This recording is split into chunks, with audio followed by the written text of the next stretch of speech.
વિદ્યાર્થી મિત્રો, આ છે વિજ્ઞાનનું મોસ્ટ આઈએમપી નમૂનાનું પ્રશ્નપત્ર. ઇંગ્લિશના પેપરમાંથી નિબંધ, શોર્ટ નોટ, ઈમેલ, બેઠો આવેલો મોડલ પેપરમાંથી, ઇવન ફંક્શન પણ એમાંથી પૂછાયેલા. વિદ્યાર્થી મિત્રો, એસએસના પેપરમાંથી પણ 21 ગુણનું પૂછાયેલું, અને ગણિતના પેપરની તો મોટાભાગની રીતો એ પેપરની જ હતી. તો એવી જ રીતે વિજ્ઞાનના પેપર માટે પણ આ પેપર તમારે તૈયાર કરવાનું છે. ઓકે, તો સૌથી પહેલાં આપણે વિભાગ એના સોલ્યુશન જોઈ લઈએ. ઓકે, ડિસ્ક્રિપ્શનમાં તમને વિજ્ઞાનના મોસ્ટ ઇમ્પોર્ટન્ટ 20 પ્રશ્નો સાથે સાથે જે પાચન તંત્રની આકૃતિ કેવી રીતે દોરવી એનું આખું પ્લેલિસ્ટ બનાવેલું છે, જેટલા પણ ઇમ્પોર્ટન્ટ વિડીયોઝ છે. તો જોવાનું ના ભૂલતા. સૌથી પહેલાં છે હેતુલક્ષી પ્રશ્નો. સૌથી પહેલો છે હળદર બીજ સાથે કેવો રંગ આપે છે? તો લાલાશ પડતો કથ્થાઈ રંગ આપે છે. નીચેનામાંથી કયા સંયોજનોમાં OH ક્રિયાશીલ સમૂહ હોય? OH શેમાં હોય? તો અહીંયા આલ્કોહોલમાં હોય. અહીંયા આલ્કોહોલમાં ઓલ પ્રત્યય લાગે એટલે બ્યુટેનોલ. તો આવી જ રીતે જે પ્રત્યયો છે એ બધા તૈયાર કરજો, બરાબર? જવાબ આવશે.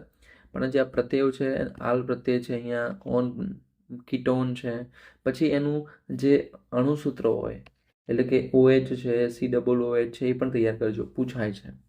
પાચન માર્ગના કયા ભાગમાં ખોરાકનું સંપૂર્ણ પાચન થાય છે? તો જવાબ આવશે નાનું આંતરડું. વિદ્યુત પ્રવાહનો એકમ લખો. તો જવાબ આવશે એમ્પિયર. એવી જ રીતે વિદ્યુત પ્રવાહની જેમ વિદ્યુત સ્થિતિમાનનો એકમ પૂછે, અવરોધનો એકમ પૂછે, બરાબર? તો એટલે એ બધું એકમો કરી લેવાના.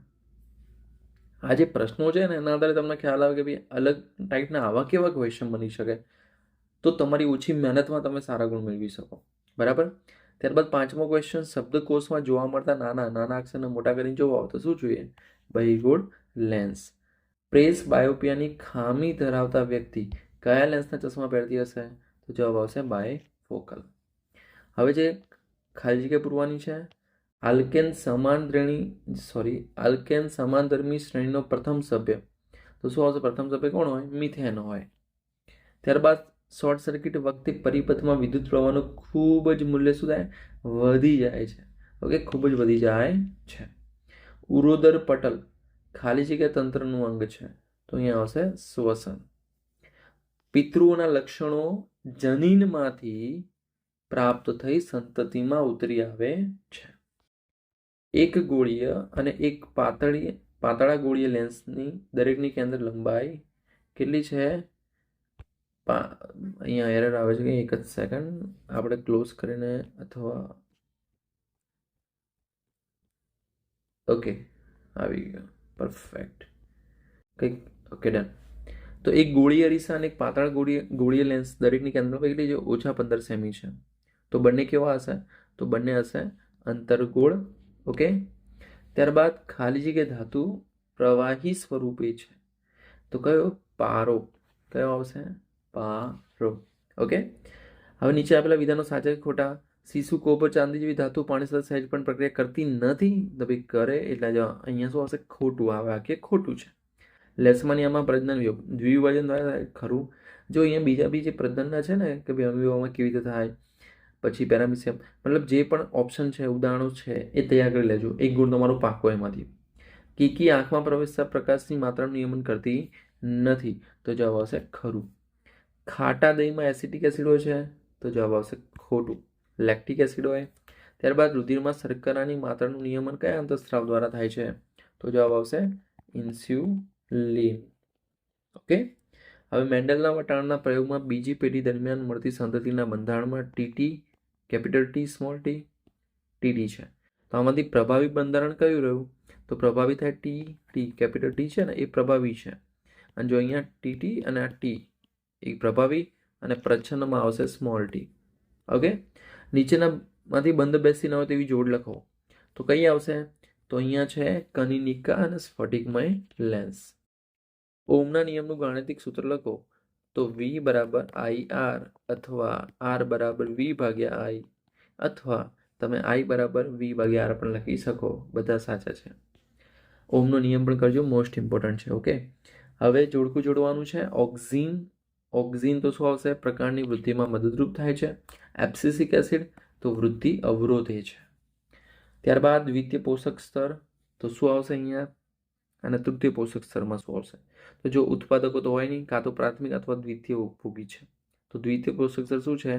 પ્રાથમિક ઉપભોગીઓ, અને તૃતીય પોષક સ્તર છે દ્વિતીય ઉપભોગીઓ. એકદમ ઇઝી. ત્યારબાદ વિભાગ બી છે. હવે જો અહીંયા જેટલા પણ ક્વેશ્ચન છે એકવાર તૈયાર કરી લેજો. મેં તમને ઓલરેડી વાત કરેલી છે પાસ થવા માટે કેવી રીતે કરવું. અને બીજું, તમે બ્લુપ્રિન્ટ જોવો ને તો પણ તમને ખબર પડી જાય કે કયા ચેપ્ટર તમે અવોઇડ કરો ને તો પણ ચાલશે. તો જે ચેપ્ટર તમે અવોઇડ કર્યા છે ને એ ચેપ્ટરના બી આમાં જે મોડલ પેપરના ક્વેશ્ચન છે એ કરી લેજો. ઓકે, તો જો આખું આનું સોલ્યુશન તમારે જોઈતું તો નીચે લિંક આપી દઈશ, બરાબર? તો ત્યાંથી તમે જોઈ શકશો. બાકી ક્વેશ્ચન હમણાં તમે જોઈ લો, બરાબર, કે ભાઈ કેટલા ઇઝી ક્વેશ્ચન છે. હવે જો બીજું આવા સમજૂતીવાળા ક્વેશ્ચન પણ 2 જેવા તો હશે જ, મિનિમમ 2 તો હશે જ, બરાબર, કે ભાઈ તમારે આખું વાંચવું પડશે. ઓકે, એમાં પણ જો આખો ફકરો આપી દીધો છે, ઓકે, કે ભાઈ ચર્ચા કરી અને એના ઉપરથી જવાબ આપો. તો જો બેક્ટેરિયાજન્ય અને વાયરસ, તમારી બેક્ટેરિયાજન્ય કયા હશે? તો એ તમારે જો તમે વાંચેલા હશે, તૈયાર કરેલા તો તમને ખ્યાલ હશે. પછી વસ્તીની અંદર માટે યાંત્રિક પદ્ધતિઓ કઈ? તો યાંત્રિક પદ્ધતિ કઈ? કોપરટી છે, આંકડીનો ઉપયોગ, બરાબર. તો એ રીતે પછી ભયદર્શક સિગ્નલોમાં પ્રકાશ રંગ લાલ રાખવામાં આવે, વૈજ્ઞાનિક કારણ આપો. ભાઈ એક દાખલો પણ છે. તો જેટલા પણ અહીંયા તમને ક્વેશ્ચન છે બધા મોસ્ટ ઇમ્પોર્ટન્ટ છે. પછી એક આકૃતિવાળો પણ હોઈ શકે કે ભાઈ આવી રીતે આકૃતિ આપણે તમારે ખાલી નામ નિર્દેશન કરવાનું.